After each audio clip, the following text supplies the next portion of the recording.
m'entendez? Oui. Donc, je repasse la parole à mon collègue, le docteur Fignette, avec ses diapositives qui sont prêts. Donc, il va nous parler de la néphrotoxicité de la chimiothérapie. Docteur Fignette. Merci, monsieur. Désolé pour ce problème. Alors, donc, je vais revenir. Et donc, j'ai dit que la néphrotoxicité était un vrai problème. Hein, je l'ai expliqué pourquoi, et on va regarder un petit peu les chiffres. Hein. On peut dire qu'environ 5% des insuffisances rénales aiguës sont liées, tout confondu, sont liées à la chimiothérapie. Un quart des chimiothérapies, ça c'est quand même énorme, se compliquent de néphrotoxicité.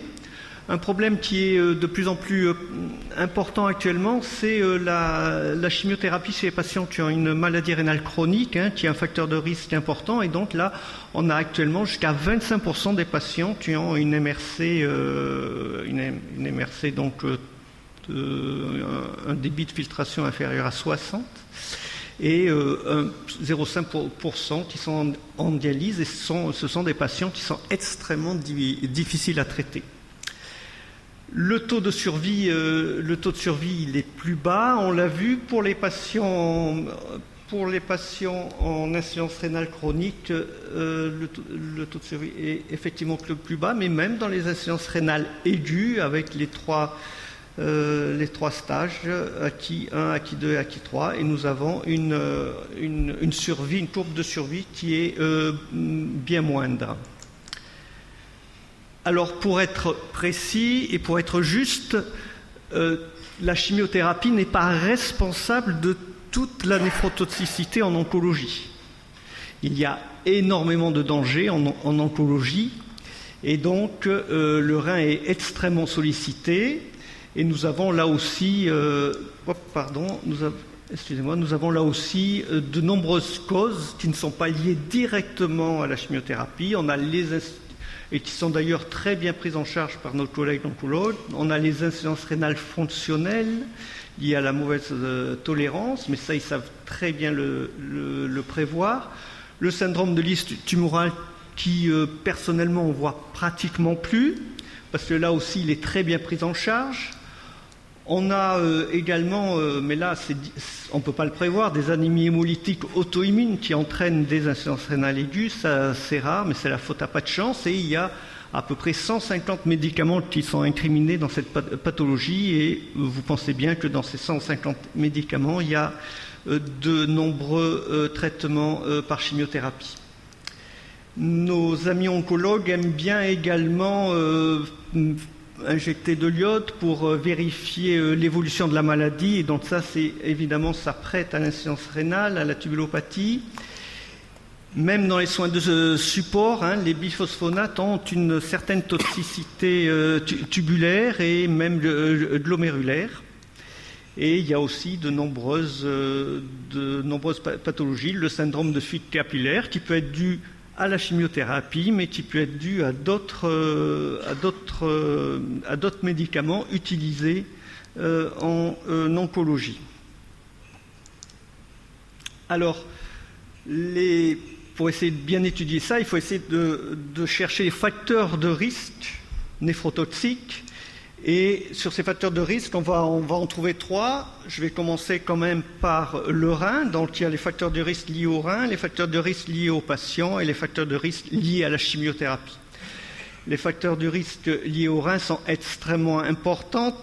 C'est vraiment le rein, la physiologie rénale fait en sorte que les médicaments sont néphrotoxiques, c'est-à-dire que vous avez un rein qui va avoir le débit sanguin rénal, c'est 1200 millilitres minute, donc c'est porte ouverte pour tous les médicaments néphrotoxiques. On va avoir également, au niveau tubulaire une réabsorption et une sécrétion tubulaire obligatoire et qui va entraîner une charge métabolique très importante et qui va donc altérer le tubule.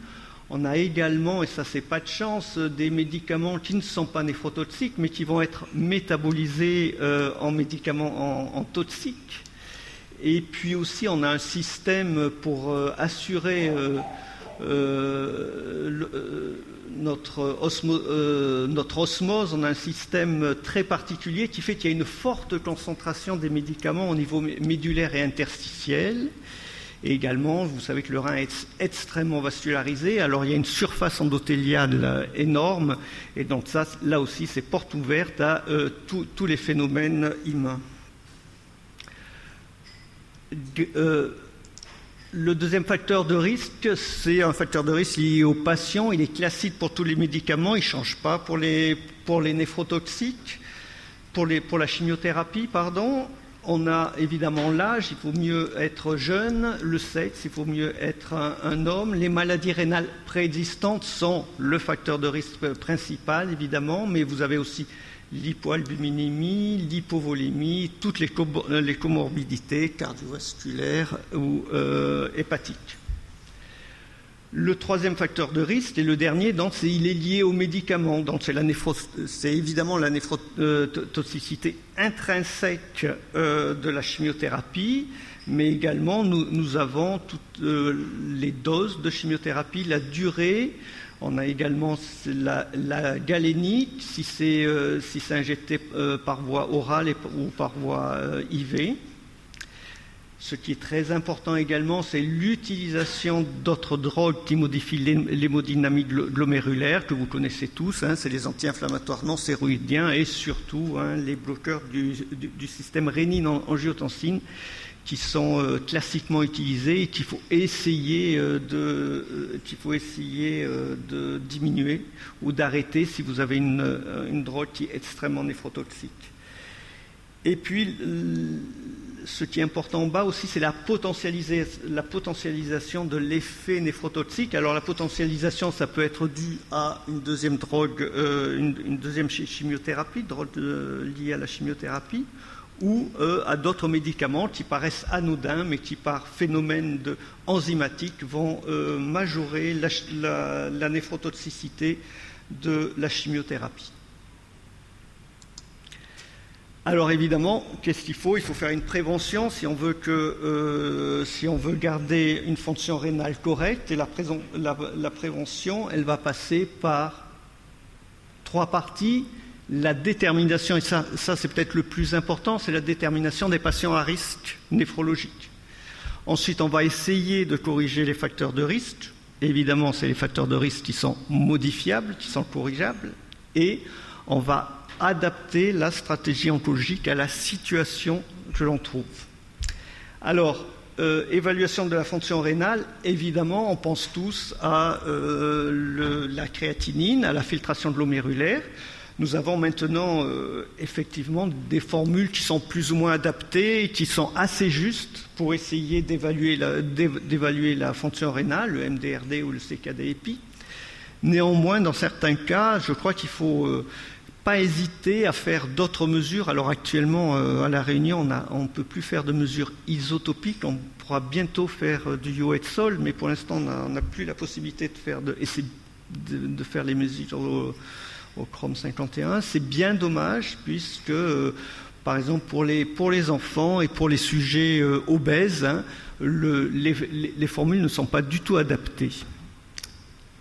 Un message que je voudrais faire passer également ici, c'est il n'y a pas que la créatinine, hein, et il y a tous les marqueurs de la maladie rénale chronique, et ça, on a tendance à les oublier. Je veux dire, si vous avez une protéinurie, si vous avez une hématurie, si vous avez une hypertension artérielle, votre rein, il est malade. Même si votre créatinine est normale, il y a un problème au niveau du rein. Et donc, il faut voir le problème et il faut donc essayer d'appeler le néphrologue, si possible, pour essayer de résoudre cela.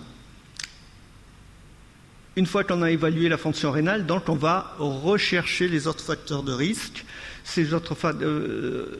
Pour les autres facteurs de risque que nous avons vus tout à l'heure, mais c'est vraiment l'incidence rénale qui est le facteur de risque le plus important. Ensuite, on va essayer de corriger ces facteurs de risque. Bon, on peut pas, très clairement, on ne peut pas changer de sexe, on ne peut pas rajeunir les gens, mais enfin, on peut faire de l'hydratation, on met des antiémétiques, on arrête certains traitements qui pourraient être néphrotoxiques. Hein. les bloqueurs du système rénine-angiotensine ne sont pas néphrotoxiques, mais dans certaines conditions, au contraire, ils sont néphroprotecteurs, vous le savez bien, mais dans certaines conditions, ils peuvent être néphrotoxiques. Et puis ensuite, la troisième chose, il faut tranquillement adapter la stratégie oncologique à la fonction rénale mesurée ou estimée, si on a la chance d'avoir une fonction rénale mesurée. Alors ça, il y a plein de guidelines, il y a plein de recommandations. Je vous ai mis cette petite recommandation qui me paraît, qui vient, je ne sais plus d'où elle vient, je ne me rappelle plus, ça doit être marqué, mais qui est extrêmement simple, c'est-à-dire que quand vous avez une fonction rénale normale, pas de problème, vous n'appelez pas le néphrologue. Quand vous avez un MDRD ou un CKD-LP qui est supérieur à 60 ml par mètre carré 73, il n'y a habituellement pas d'adaptation posologique à faire. Par contre, il faut regarder tous les facteurs de risque, et ça c'est vraiment très très important. Et si vous avez des facteurs de risque, il faut faire évidemment les mesures de prévention et surveiller le débit de filtration glomérulaire. Si vous avez une insuffisance rénale qui est déjà acquise, avec un MDRD inférieur à 60, l'adaptation posologique est souvent nécessaire, pas toujours, mais elle est souvent nécessaire. Par contre, ce sont des patients à risque de toxicité rénale, donc il faudra faire des mesures de prévention, surveiller le débit de filtration glomérulaire et déterminer la juste dose avec les résumés des produits, avec les recommandations des sociétés savantes, et j'insiste sur le cycle GPR que vous devez, je pense, tous connaître, et qui est vraiment un outil excellent et gratuit.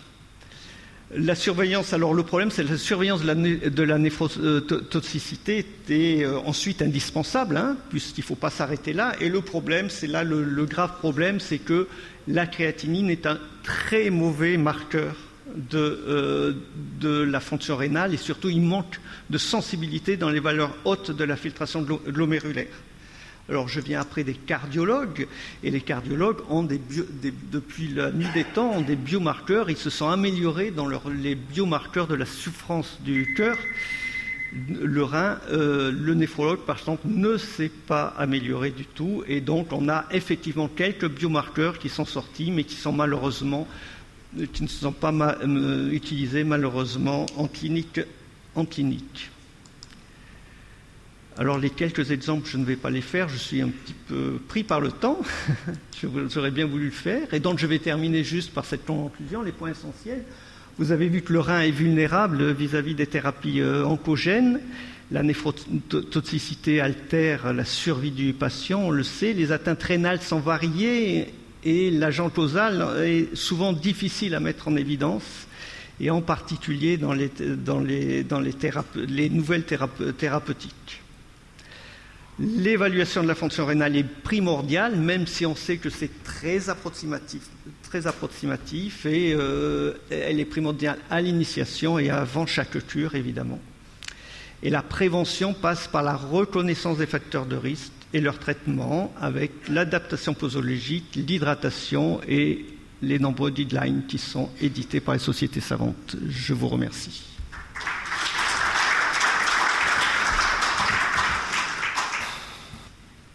Merci, Dr. Finiels.